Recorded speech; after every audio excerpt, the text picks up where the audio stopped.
Hi, everyone. Just wanted to take a quick moment to talk a little bit about how to construct a equilateral triangle that is inscribed in a circle.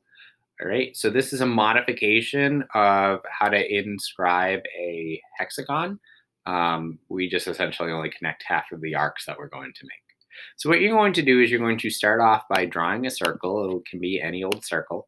Make sure you leave yourself, enough room to actually have some sort of manipulation. If you make it too small, it could be rather difficult. All right. So I'm just going to label this point, point A, so that way we know what our starting point is. And in Desmos, what you're going to do is you're going to then create a bunch of other circles. So we're going to, if we start at point A, I'm going to draw a circle up that goes through the center. So I should end up with two equally sized circles, and it makes this kind of Venn diagram shape. From there, I'm going to draw an arc through the points of intersection. All right, so I have my point of intersection up here.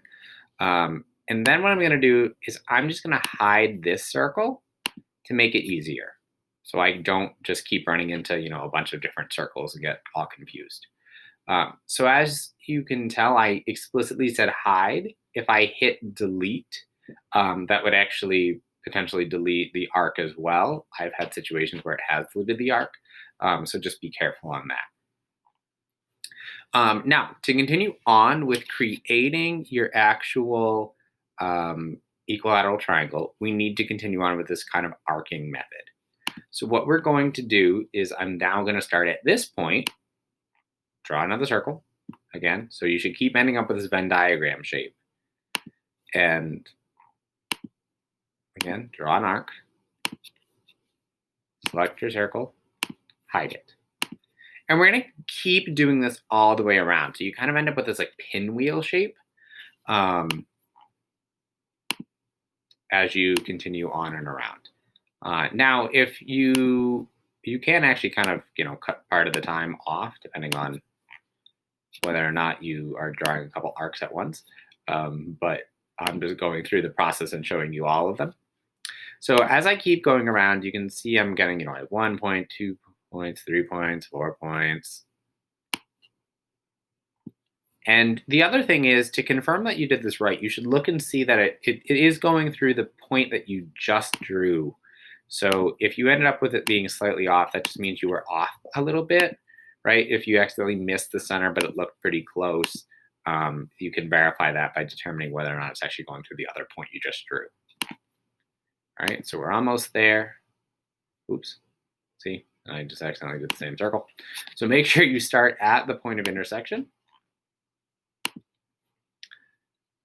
All right. We're going to hide that. And we'll do our last one. And again, if you do this correctly, you should end up back here at A.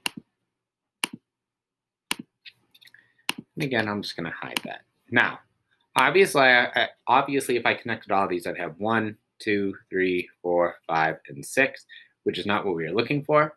We're not looking for a hexagon. We are looking for an equilateral triangle.